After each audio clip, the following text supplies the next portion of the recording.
ಕೌಸಲ್ಯೆ, ಸುಮಿತ್ರಾ, ಕೈಕೆ ಹಾಗೂ 4 ಜನ ಮಕ್ಕಳಿದ್ದರು.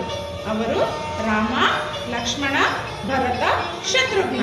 ಒಂದು ದಿನ ದಶರಥ ಮಹಾರಾಜರು, ನಾನಿಂದು ಶ್ರೀರಾಮನನ್ನು ಮುಂದಿನ ರಾಜನಾಗಿ ನೇಮಿಸಿದ್ದೇನೆ, ಎಲ್ಲವನ್ನು ಸಿದ್ಧ ಮಾಡಿಕೊಳ್ಳಿ. ಇದನ್ನು ಕೇಳಿ ಎಲ್ಲರಿಗೂ ಸಂತೋಷವಾಯಿತು. ಆದರೆ ಕೈಕೆಗೆ ಮಾತ್ರ ಸಂತೋಷವಾಗಲಿಲ್ಲ. ಮಹಾರಾಜ, ಅಂದು ನನಗೆ 2 ವಚನವನ್ನು ಕೊಟ್ಟಿದ್ದೀರಾ. ಆ ವಚನವನ್ನು ಪೂರ್ಣಗೊಳಿಸುವ ಸಮಯ ಬಂದಿದೆ. ನನ್ನ ಮಗ ಭರತ ರಾಜನಾಗುತ್ತಾನೆ ಹಾಗೂ ರಾಮ ವನವಾಸಕ್ಕೆ ಹೋಗಬೇಕು. ಬೇಡ ಬೇಡ ಕೈಕೆ, ರಾಮ ಇನ್ನೂ ಚಿಕ್ಕವನು, ಅವನ ಮಗನು ನಾನು ವನವಾಸಕ್ಕೆ ಹೋಗುತ್ತೇನೆ. ಇಲ್ಲ, ನನ್ನ ಮಗ ಭರತ ರಾಜನಾಗುತ್ತಾನೆ ಹಾಗೂ ರಾಮ ವನವಾಸಕ್ಕೆ ಹೋಗಬೇಕು. ಕಳಿಸಿ ರಾಮನನ್ನು. ಇದನ್ನು ಕೇಳಿದ ದಶರಥ ಮೂರ್ಛೆ ಹೋಗುತ್ತಾನೆ. ಅಷ್ಟರಲ್ಲಿ ರಾಮ, ಲಕ್ಷ್ಮಣ, ಸೀತೆ ಬರುತ್ತಾರೆ.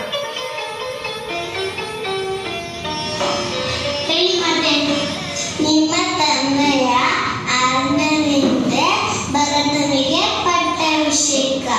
ನೀನು ವನವಾಸಕ್ಕೆ ಹೋಗಬೇಕು. ಹಾಗೆ ಆಗಲಿ ಮಾತೆ. ಈ ವಿಷಯವನ್ನು ಕೇಳಿ ಎಲ್ಲರೂ ದುಃಖಿತರಾಗುತ್ತಾರೆ.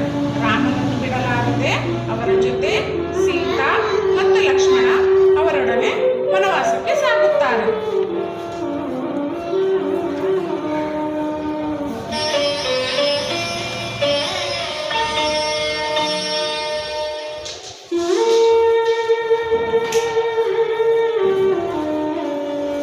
ಒಂದು ದಿನ ಪಂಚವಟಿಯಲ್ಲಿ ಸೀತೆಗೆ ಒಂದು ಬಂಗಾರದ ಮಾಯಾ ಜಿಂಕೆ ಕಾಣಿಸುತ್ತದೆ. ಅದನ್ನು ನೋಡಿದ ಸೀತಾ, ಅರೆ, ಅದೇನದು ಎಷ್ಟು ಚಂದವಾಗಿದೆ. ಅದರ ಜೊತೆ ಆಟವಾಡಬೇಕೆಂದರೆ ಕೈಗೆ ಸಿಗುತ್ತಿಲ್ಲ. ಆರ್ಯ, ಆ ಜಿಂಕೆಯನ್ನು ನೋಡಿ ನನಗೆ ತಂದುಕೊಡಿ. ಬೇಡ ಬೇಡ ಸೀತೆ, ಆಸೆಯೇ ದುಃಖಕ್ಕೆ ಮೂಲ. ಆ ಜಿಂಕೆಯ ಆಸೆ ಬಿಟ್ಟು ಬಿಡು. ಇಲ್ಲ ಇಲ್ಲ, ನನಗೆ ಕೇಳಬೇಕು. ಲಕ್ಷ್ಮಣ, ಹೇಳಿ ಅಣ್ಣ. ನಾನು ಜಿಂಕೆಯನ್ನು ತರಲು ಹೋಗುತ್ತೇನೆ. ನೀನು ಇಲ್ಲಿಂದ ಕದಲಬೇಡ. ಆಯ್ತು ಅಣ್ಣ.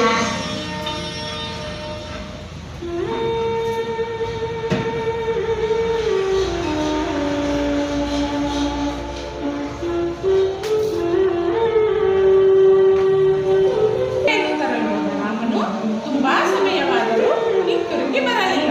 ಅಷ್ಟರಲ್ಲಿ ಹೇ ಸೀತೆ, ಹೇ ಲಕ್ಷ್ಮಣ ಎಂಬ ಕೂಗು ಕೇಳಿಸುತ್ತದೆ. ಲಕ್ಷ್ಮಣ, ಲಕ್ಷ್ಮಣ, ಹೇಳಿ ಮತ್ತೆ. ನನ್ನ ಕೂಗಿದಂತಾಯ್ತಲ್ಲ, ಬೇಗನೆ ಹೊರಡಿ. ಇಲ್ಲ ಇಲ್ಲ ಮತ್ತೆ, ಇದು ಅಣ್ಣನ ಕೂಗಲ್ಲ, ಭಯಪಡಬೇಡಿ. ಅಣ್ಣ ಹಿಂತೆಂದು ಬರುತ್ತಾನೆ. ಇಲ್ಲ ಇಲ್ಲ, ನೀವು ಹೋಗಲೇಬೇಕು. ಆಯಿತು, ಆದರೆ ನೀವು ಮಾತ್ರ ಈ ರೇಖೆಯನ್ನು ದಾಟಬೇಡಿ.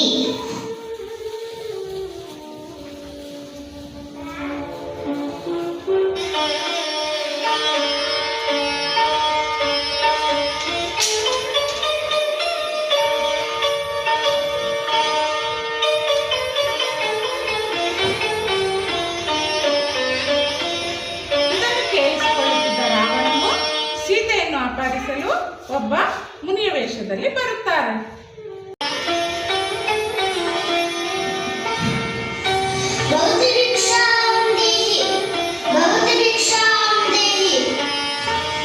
ಪರಿಹಾರವನ್ನು ಸ್ವೀಕರಿಸಿ ಮುನಿವರಿಯರೇ. ಹತ್ತಿರ ಬಂದು ನೀಡು, ಇಲ್ಲವಾದರೆ ಬೇಡ. ಕೋಪ ಮಾಡಿಕೊಳ್ಳಬೇಡಿ, ಸ್ವೀಕರಿಸಿ. ಹ ಹ ಹ. ಸೀತಾಮಾತೆ ರೇಖೆಯನ್ನು ದಾಟಿದ ನಂತರ ತಕ್ಷಣವೇ ರಾವಣ ಸೀತಾಮಾತೆಯನ್ನು ಸೆಳೆದುಕೊಂಡು ಹೋಗುತ್ತಾನೆ.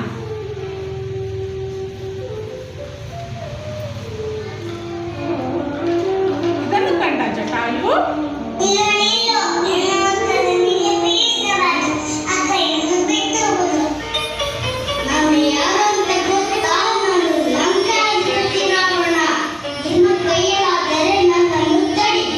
ನೀನು ಮಾಡುತ್ತಿರುವ ಅದರ್ವವನ್ನು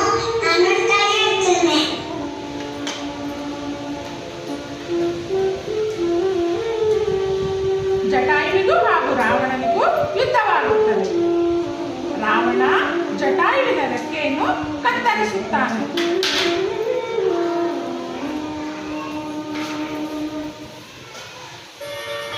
ಇಲ್ಲಿ ರಾಮ ಲಕ್ಷ್ಮಣರು ಸೀತೆಯನ್ನು ಹುಡುಕುತ್ತಾ ಜಟಾಯುವನ್ನು ಭೇಟಿಯಾದರು.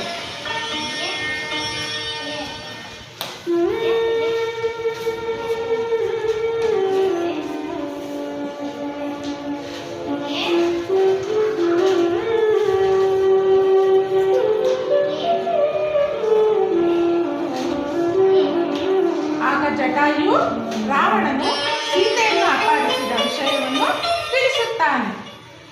ಜಟಾಯು ಹೇಳಿದ ಮಾರ್ಗದಂತೆ ಸೀತೆಯನ್ನು ಹುಡುಕುತ್ತಾ ಶ್ರೀರಾಮ ಹಾಗೂ ಲಕ್ಷ್ಮಣರು ಹೊರಡುತ್ತಾರೆ.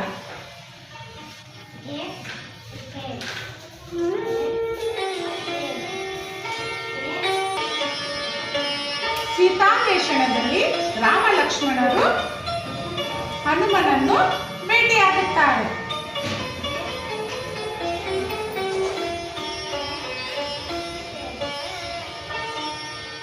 ಯಾರೇವೋ ಇಲ್ಲಿ ಏನು ಮಾಡ್ತಾ ಇದ್ದೀರಾ?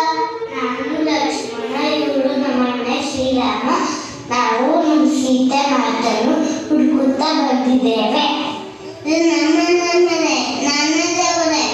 ಶ್ರೀರಾಮ ಶ್ರೀರಾಮ ಶ್ರೀರಾಮ ಶ್ರೀರಾಮ. ನಾವು ನಿಮಗೆ ಸೀತೆಯನ್ನು ಹುಡುಕಲು ಸಹಾಯ ಮಾಡುತ್ತೇವೆ.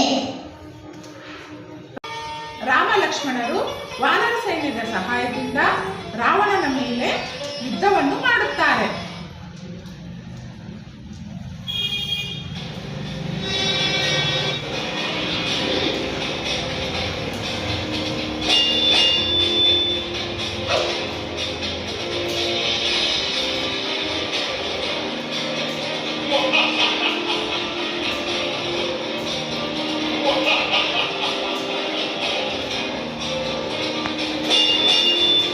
ರಾಮ ರಾವಣನನ್ನು ಸಂಹರಿಸುತ್ತಾರೆ.